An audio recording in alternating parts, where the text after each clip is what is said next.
What's going on, everybody? I wanted to thank everyone so far for watching the channel, subscribing, liking. Continue to do that. You know, it really motivates me to do more videos on the truck.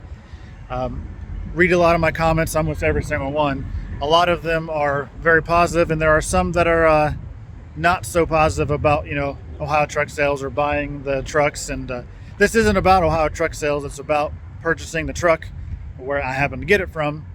And I wanted to give some pointers, some tips in inspecting these bad boys so that give you a higher chance of success if you're looking to buy one of these things. So if that's the kind of stuff you're into, like the video, subscribe, comment down below. I want to hear what you guys think, what you're doing. So I'm going to give you guys a quick overhaul. Like if a truck like this would not pass a couple of these standards, I wouldn't even test drive it. So you need to have like a routine in checking these bad boys out before you even drive it, and make sure it's worthy to be even started. So remember that thing we learned in getting your CDL, the pre-trip, that really annoying one where you had to touch everything and no belts, no cracks, no leaks, all that crap? We're basically going to be doing a shortened still version of that. So let's turn this around here. And so when you're walking up to it, the first thing I'm always looking for is I'm looking underneath, see if there's any oil leaks or anything already puddled down there. You're going to look for any sort of missing pieces, damage, you know, normal stuff.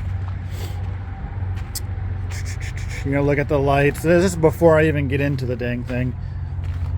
I'm going to listen for any sort of air leak. I'm going to check the tires. Some of them don't have this, so you're going to look for equipment that might be missing. Always check these tires.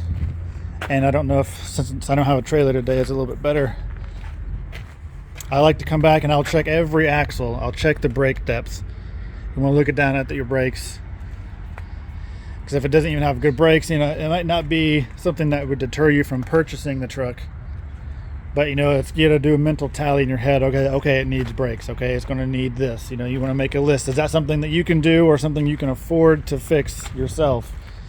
You know, you're going to look for leaks in these hubs or seals. Of course, they have them covered, but you can pop it off if you want. You're going to look down here at your diff. Look down here, the joints in your drive shafts. I always like to check these too. You know, if it's been sitting, they might be low, but I like to check those out. You need to. I'm not going to do it today, but I brought a creeper when I bought mine, and I actually crawled up underneath here all the way down. I looked at the frame, and you need to look for holes in the frame, rust in the frame. You need to look for, obviously, any sort of leaks or modifications done by other owners. You need to check DOT stuff. You know, you check when you're down here. You can really get underneath. See your brake chambers, your slack adjusters. You may not be able to check those yourself unless you want to have your salesperson go in there and push the brakes and all that stuff, which they'll do. But you know, basic stuff here. But you need to not be afraid to get dirty. And then before you start the truck, you need to come up here and open the hood.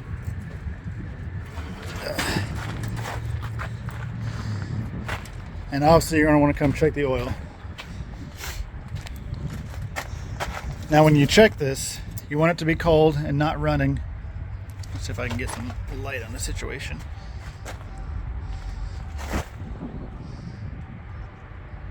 Of course I just got dirt on that, now I'm going to have to wipe it off. See, there's not enough light here. You need to check the oil. You need to look at the color of the oil. You need to look at the fill mark.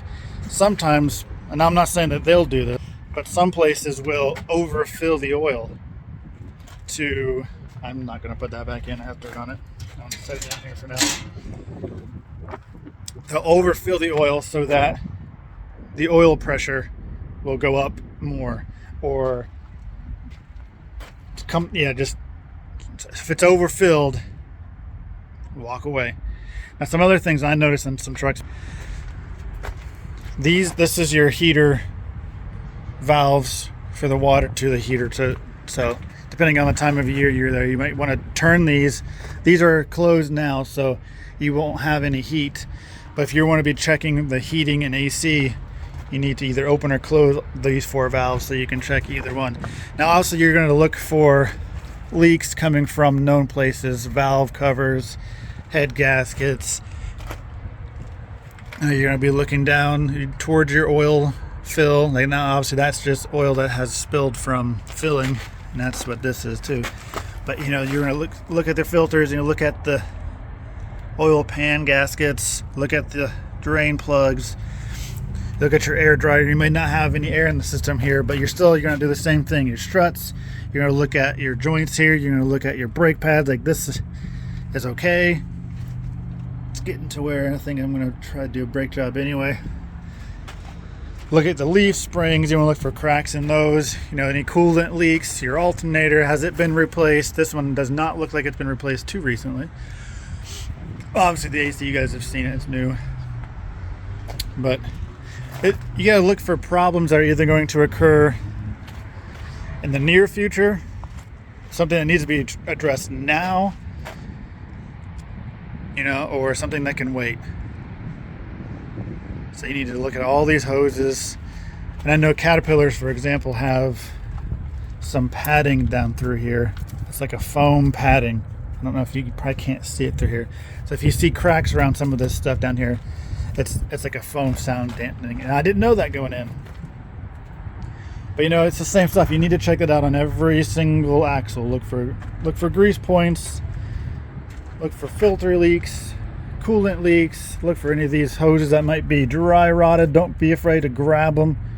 If it breaks, then it's, you know, you shouldn't buy the truck. Now before we get into what I would then do before I get into the truck, you're also going to, I'm going to clean that dipstick off for a second. Where's my paper towel? But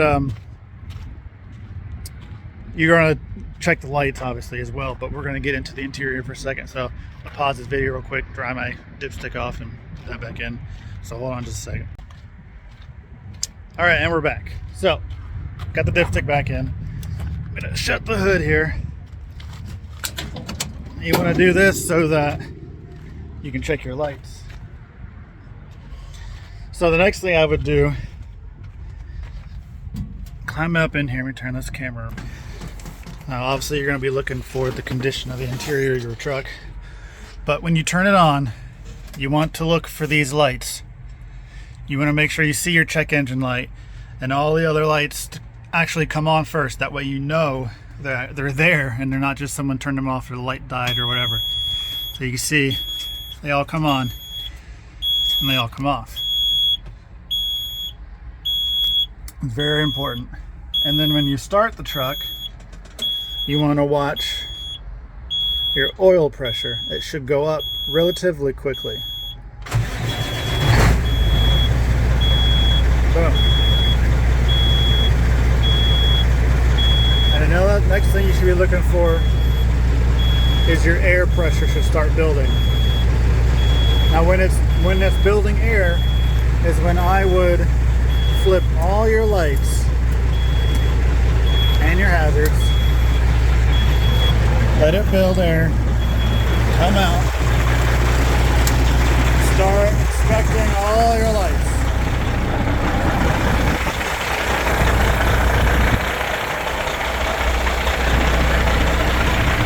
Do another walk around. While you're doing this, you're looking at your lights. You're listening for any kind of leaks or air leaks while your suspension is filling up.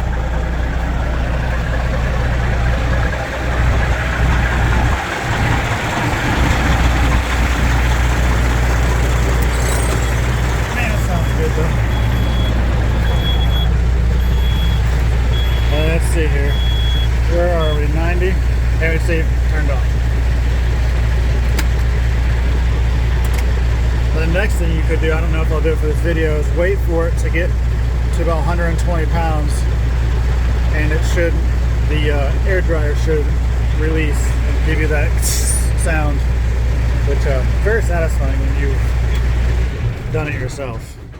Now you normally wouldn't turn the truck off. you would be letting it warm up so that you could drive it. I'm not going to do that today because it's already good and I'm just trying to do a video. So let the truck warm up. You want to let the temp move up a little bit, and then you want to test drive it. Now when you're test driving it there, they'll tell you you can go down the street. I forget what the street is to the right. There's like a McDonald's down there, and there's a little turnaround lot. Like I've seen a lot of people just drive down there. It's like maybe a mile down the road, turn around that lot and come back. Now the only time I would use that is if you start driving the truck and something just feels off, just feels terrible, it's wobbling too much, or something's grinding, whatever. Turn around and don't even take it on the freeway. But do not do that if it's a truck you really want to buy. Take it on the freeway. You need to get the temperature all the way up to operating temperature, for the coolant and for the oil. So you drive, let it warm up, and then once it's warmed up, hammer it. Drive it hard, let it rev up, let it get 1700 RPM. It's not going to kill these things. You need to get everything pumping and moving and working, because the truck isn't working bobtail. So you need to get fluids going, you need to get heat in the engine, heat into the transmission and the diffs, and you need to work it a little bit. Let it get warmed up first, and then when you get back, you're going to do that same inspection again. Most of that, at that point, what you're going to look for, and if it has a problem with leaks, that's when it's going to leak.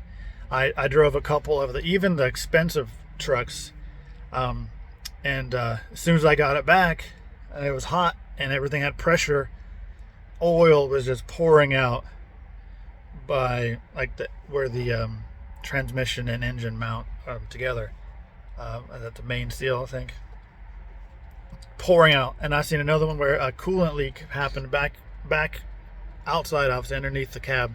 Just as soon as it's warmed up, pressure built, coolant just pouring out underneath there. And at that time also, I closed the hood, but depending on your engine, you'll be able to probably see it from down over here. You'll have your blow-by tubes, and you can, a little bit of blow-by is how it's supposed to be. You can pull a dipstick, or you can pull the oil fill cap, and you can check for blow-by in those as well. I didn't turn off my lights. But have your salesperson help you, or bring a buddy, or bring a mechanic, or you can go to a shop down the street. Ohio Diesel is over there, or take it to a shop that you want. I mean, if you're going to be spending $50,000 to $90,000 on a truck that's going to be your livelihood, you need to get it inspected. Spending $150, $200, $300 on a pre-purchase inspection versus buying it, getting it home, and finding out it needs to go into the shop for 6 months.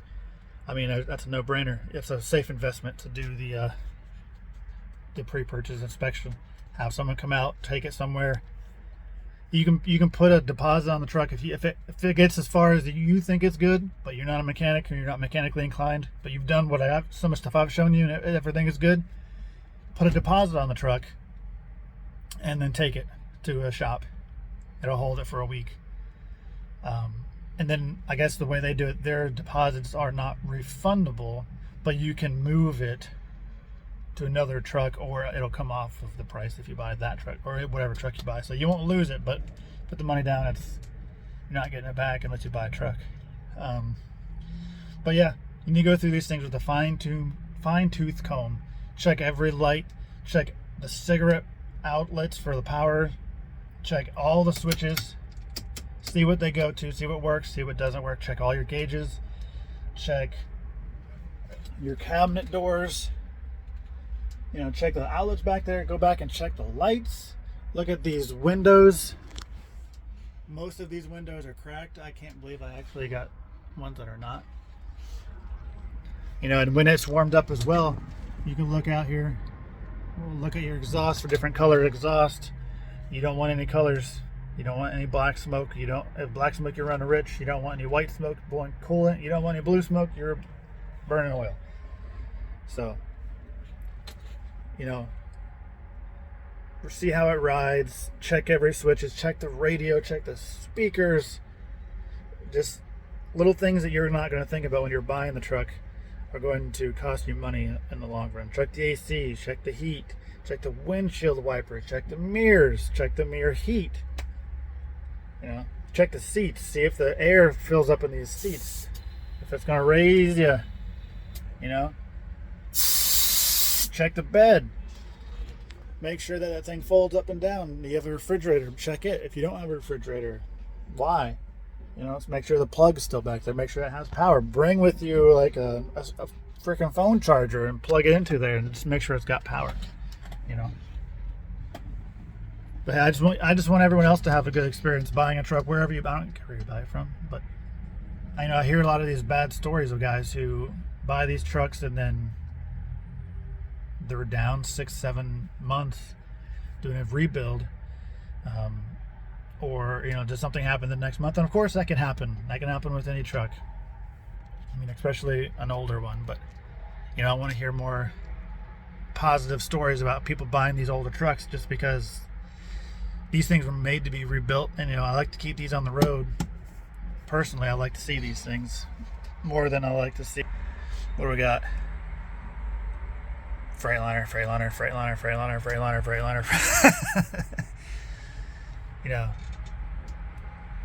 I like these trucks have more character, and I mean, there's nothing wrong with the other trucks. You know, we're here to make money, and if the truck's making you money, that's all that really matters. You know, and I want everyone else to make money and be good and enjoy the career and enjoy driving these bad boys. I want everyone else to be successful. So if I can help, you know, shoot me a question. I'll do anything I can to help explain anything, or you know, give you advice what to look for, what not to look for, when to walk away. You need to know when to walk away. Don't be in a hurry. Don't need to buy one. You know, want to buy one. That's the biggest thing I can tell you. So, all right, guys, I'm going to sign off for today. I want you all to have a good weekend. You know, any questions, comments, concerns, let me know. Like the video, subscribe to the channel. I really appreciate everyone. Hey, we'll see you in the next video, guys. Later.